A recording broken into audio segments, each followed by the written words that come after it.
The legend of Peter की episode 8 के साथ हाजिर हूँ। तो फिर चलिए एक्सप्लेनेशन शुरू करते हैं। पिछले एपिसोड में हमने देखा था टीचर उस आदमी को कहता है कि हमें बच्चों को बचाना होगा, अगर उसने उन्हें पकड़ लिया तो वो उनके पैर काट देंगे। और इधर यूना सोचती है कि मुझे लगता है कि उसने मुझे फिगर आउट कर लिया है, मुझे क्या करना चाहिए। और पार्क सांगडो यूना की तरफ अपने हाथ को बढ़ाने लगता है। तभी यूना की फोन बजने लगती है तो पार्क सांगडो उसकी फोन को उठाता है और दूसरी तरफ से टीचर कहता है कि हेलो पार्क सांगडो, अगर तुमने बच्चों के सर के एक बालों को भी छुआ तो मैं तुम्हें मारने के लिए अपना जान की बाजी भी लगा दूंगा। तो पार्क सांगडो कहता है कि बहुत समय से बात नहीं हुआ गुआंगू सनबे, वैसे आप इतने डरावनी बातें क्यों कर रहे हैं। अब ये मत कहना कि आपको चिंता है कि मैं बच्चों को भी आपकी तरह ट्रिपल बना दूंगा सनबे। ये सुन के टीचर को बहुत ज्यादा गुस्सा आने लगता है और वो चिल्ला के कहता है कि तुम सन ऑफ बिच। पार्क सांडो कहता है कि जबकि हम बात कर रहे हैं तो क्या हम बेट लगाए कि जब आप यहाँ पर पहुंचेंगे तब कितने जोड़े पैर अभी भी बरकरार रहेंगे। अगर आपका गेस सही हुआ तो मैं चॉय यूनचेंग के बेटे को छोड़ दूंगा, और अगर आप गलत हुए तो बताइए सनबे, आप किस पर बैट लगाना चाहेंगे। तो वो लड़का टीचर को देखकर सोचता है कि टीचर कांप क्यों रहे हैं। तो देखते हैं कि टीचर बहुत ज्यादा कांप रहे हैं क्योंकि उन्हें काफी ज्यादा डर लग रहा है कहीं वो बच्चों को सच में नुकसान ना पहुंचा दे। और इधर इस तरफ कोई चिल्ला के कहता है कि हे इधर आओ तुम कमीने बास्टर्ड, तुम कहाँ पर छुपे हुए हो। लियोना, किम सोंगू, हे उस रूम में जाकर देखो, वो कमजोर है इसलिए वो टारगेट बनेंगे। तो उनकी आवाज को सुनकर पार्क संडो फोन में टीचर को कहता है कि जल्दी करो तो अच्छा रहेगा क्योंकि मैं जल्दी ही शुरू करने वाला हूँ। और वो उस तरफ चला जाता है। तो उसके जाने के बाद ही यूना जाग जाती है, मतलब अपनी आंखें खोल लेती है। वैसे तो वो जगी हुई थी और वो पीटर की तरफ देख के अपने मन में सोचती है कि जबकि उसका मुंह खुला हुआ है तो क्या वो सच में सो रहा है। ये कितना लापरवाह हो सकता है, इसका भी एक लिमिट होती है। वो अभी कैसे सो सकता है, ये क्या करना चाहिए। खैर इस पे कोई हेल्प नहीं है। ये कैसे सोचते सोचते वो अपने एक जूते को खोल देती है, अपने पैरों से पीटर के गाल पे स्क्रैच करने लगती है। तो पीटर कहता है कि तुम ये क्या कर रही हो। उसे जागे हुए देखकर यूना चौंकती हुई कहती है कि तुम पहले ही जाग चुके हो। तो पीटर कहता है कि मैं पहले से ही सोया हुआ नहीं था। यूना कहती है कि मुझे गलत मत समझना, मैं तो तुम्हें बस उठाने की कोशिश कर रही थी। तो पीटर कहता है कि तुम्हारे इस स्मेल के साथ, मतलब उसके पैर स्मेल कर रही थी। तो यूना कहती है कि मैं तुम्हें पिंच करने वाली थी। और यूना अपने हाथों को खोलती हुई कहती है कि ठीक है, मैंने ट्रेनिंग में जो कुछ भी सीखा है वो यूज कर रही हूँ, अब तुम भी मुझे देखकर वैसे ही करो, जल्दी करो, तुम क्या कर रहे हो। और वो पीटर की तरफ जैसे ही देखता है तो पीटर ने तो अपना हाथ पहले ही खोल लिया होता है। तो ये देख के यूना कहती है कि तुम्हारा मतलब क्या है, रुको, तुमने ऐसा कब किया। तो पीटर कहता है कि बहुत पहले ही। और अपने मन में कहता है कि अगर कुछ हुआ होता तो मैं उसे रोक लेता। तो यूना कहती है कि ध्यान से सुनो किम सोंगू, ये कोई सिंपल किडनैपिंग केस नहीं है। वो पर्सन जिसे हमने देखा था वो ग्लोरी से एफिलिएटेड हुआ करता था। पीटर कहता है कि मुझे पता है, जैसे कि कहा जाता है मिस लियोना। वो दोनों वहां से जाने लगता है। तो पीटर पूछता है कि क्या तुम्हें गैम्बलिंग करना पसंद है। तो ये सुन के यूना कहती है कि तुम किस बारे में बात कर रहे हो। फिर सीन शिफ्ट होता है और हमें जे और ह्यून को दिखाया जाता है, जहाँ पर ह्यून कहता है कि वेल, एक नॉर्मल ऑफिस वर्कर के लिए तुम काफी साहसी हो। हाँ, बात करना ठीक है, लेकिन फिलहाल हम एक मिशन के बीच में हैं। तो अगर तुम मरना नहीं चाहते तो हमें बताओ आजूसी, चोई येउनचन का बेटा कहाँ पर है। तो उनके सामने पार्क संडो खड़ा होता है और पार्क संडो उनके बात सुन के कहता है कि यंग स्टूडेंट होने के नाते तुमने अपने मुंह से काफी गंदे बातें निकल दी है। तो जबकि मुझे ये पसंद आया तो मैं तुम लोगों को एक बेट ऑफर करूंगा, इसके बारे में तुम क्या कहते हो। ये सुन के वो दोनों ही कहता है कि एक बेट, श्योर। और शायद इनकी बातें हमारे टीचर भी सुन पा रहे होते हैं। तो पार्क संडो कहता है कि अगर तुम लोग जीत गए तो तुम लोग जो कहोगे मैं वो करूंगा, यहाँ तक कि चोई योनचंग के बेटे को भी छोड़ दूंगा। और ये सुन के टीचर अपने मन में कहता है कि नहीं, अगर उन्होंने ये बेट एक्सेप्ट कर लिया तो तुम में से कोई भी ये बेट जीत नहीं पाएगा। और पार्क संडो अपने पास से दो नाइफ निकालते हुए कहता है कि अगर तुम लोग हार गए तो तुम मुझे अपना एक पैर दोगे।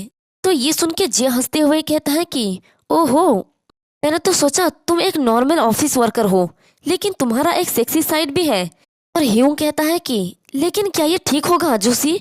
और दोनों ही अपने शर्ट को फाड़ के चिल्ला के कहता है कि हम ये मेक श्योर करेंगे कि कल से तुम व्हील चेयर पर रहो। तभी पार्क संगडो उनकी तरफ एक नाइफ को फेंकता है और कहता है कि जब कंडीशन फेयर हो तब बेट लगाना मजेदार होता है। तो हेयुंग कहता है कि तुम इस पर पछताओगे अजूसी, क्योंकि मैं नाइफ्स को काफी अच्छी तरह से इस्तेमाल करता हूँ। ये कहकर वो बड़ी तेजी से पार्क संगडो के ऊपर अटैक कर देता है। तो पार्क संगडो भी अपने नाइफ से उसके अटैक को ब्लॉक कर लेता है।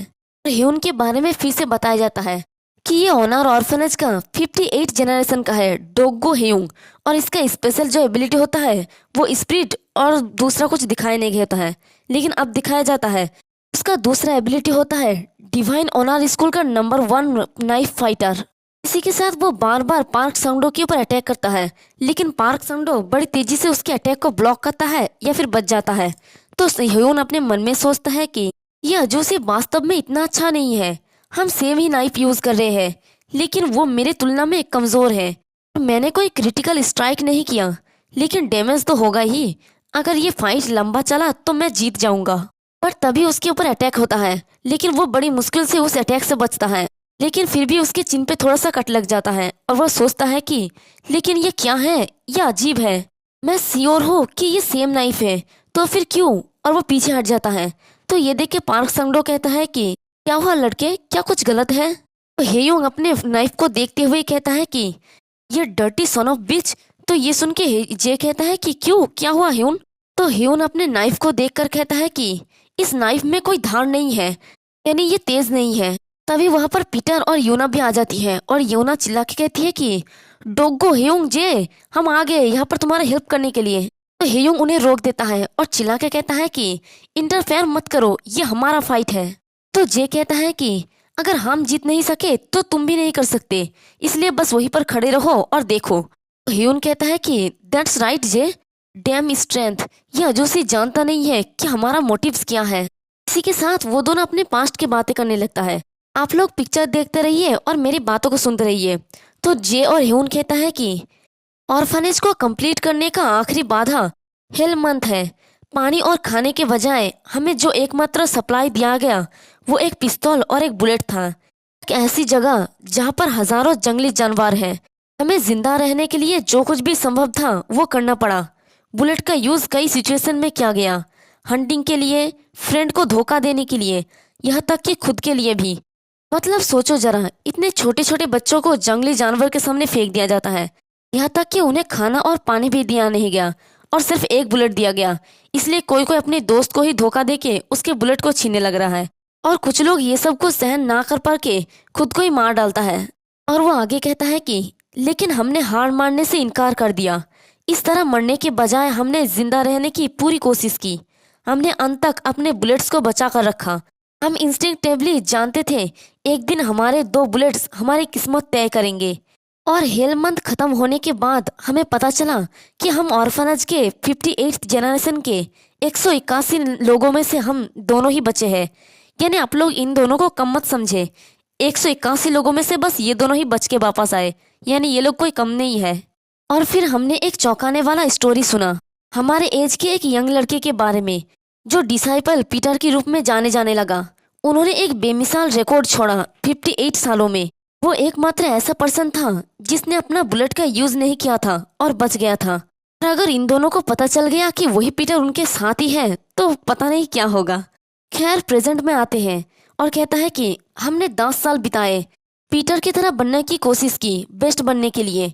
और ये सब कुछ हमारा पीटर भी सुन रहा होता है। और जे कहता है कि अजूसी, तुम तो बस हमारे रास्ते का एक कदम हो। ये कह के वो दोनों ही बड़ी तेजी से उसके ऊपर फिर से अटैक करने के लिए आगे बढ़ जाता है। और जे जाके पार्क संगडो की कमर को जाके पकड़ लेता है और चिल्ला के कहता है कि हेयुंग। तो हेयुंग बड़ी तेजी से आके जे के पीठ के ऊपर हाथ लगा के छलांग मारता है और कहता है कि अजूसी, मैंने तुमसे कहा था कि तुम्हें मुझे नाइफ देने पर पछतावा होगा। ये कह के वो जैसे ही उसके ऊपर अटैक करने वाला था तभी पार्क संगडो मुस्कुराते हुए कहता है कि सीरियसली। और वो उसके हाथ को पकड़ लेता है और कहता है कि मुझे तुम्हारे पैर के बजाय शायद हाथ काट देना चाहिए। तो ये देख के हेयुंग भी काफी ज्यादा हैरान हो जाता है और वो अपने मन में कहता है कि अगर कोई धार नहीं है और मैं उसे काट नहीं सकता, और ये सोच के वो अपनी नाइफ को छोड़ देता है और वो नाइफ सीधे नीचे जे पकड़ लेता है और बाकी का अपने मन में कहता है कि तो फिर उसे बस स्टैब कर देना चाहिए। तो जे जैसे ही उसके ऊपर अटैक करने वाला था तभी पार्क संगडो कहता है कि तुम पीटर की जैसा बनना चाहते हो, क्या तुम बन सकते हो? और देखती है कि वो नाइफ ही टूट गया होता है पूरी तरह से। ये देखे तो जे काफी ज्यादा हैरान हो जाता है और सोचता है कि क्या ये नाइफ टूट गया। और अब बताया जाता है कि पार्क संडो के हाथ में जो नाइफ है उसे खुकरी कहा जाता है। ये नेपाली स्टाइल मैचटे है। और ये देख के लियोना आगे बढ़ने लगती है, बट तभी पीटर उसे रोक लेता है और पार्क संडो अपनी खुकरी के बारे में बताने लगता है कि इसका वजन तुम्हारे एवरेज डैगर से 3 गुना ज्यादा है और मैंने अपना पूरा लाइफ इसके साथ ही ट्रेनिंग किया है। ये एक नाइफ से ज्यादा तेज है और एक कुल्हाड़ी से ज्यादा भारी है और ये चीज एक मर्डर वेपन है। अब हमें पार्क संडो के बारे में बताया जाता है कि ये ग्लोरी के पुराने एफिलिएटेड किलर है पार्क संडो। और इसका स्पेशल जो एबिलिटी होता है वो होता है एक्सरीमा। अब पता नहीं ये क्या है। और पहले इसका रैंक था ए, यानी ये उस टकले से बड़ा किलर है जो से पहले हमारे पीटर ने मारा था। वो तो B+ रैंक का किलर था और ये ए। तो ह्यून चिल्ला के कहता है कि अपना बकवास बंद करो और जे और ह्यून उसकी तरफ आगे बढ़ जाता है और अपने मन में कहता है कि वो बिना किसी रिस्ट्रिक्शन के उस भारी नाइफ का यूज कर सकता है। यह अजोसी कोई नॉर्मल ऑफिस वर्कर नहीं है। और इधर पार्क संडो भी आगे बढ़ जाता है और इतने तेजी से उन दोनों के हाथों के ऊपर कट लगा देता है कि ये दिखाई भी नहीं देता। वो दोनों बाकी का अपने मन में कहता है कि वो तो पूरा ही एक मॉन्स्टर है। इसी के साथ वो दोनों नीचे गिरते हुए चिल्ला के कहता है कि ली यूना किम सोंगो भागो जल्दी करो। और वो दोनों नीचे गिर जाता है। तो ये देख के यूना चिल्ला के कहती है कि डोगो हेउन जे। तो पार्क संगडो कहता है कि तुम सच में बहुत ही जोर से चिल्लाती हो यंग लेडी, और वो लोग अभी तक मरे नहीं है, इसलिए हंगामा करना बंद करो और मैं उन्हें क्यों मारूं जबकि वो लोग अभी तक बच्चे हैं। और एक मुस्कुराहट के साथ कहता है कि लेकिन अभी भी मुझे अपना जीत का माल कलेक्ट करना है।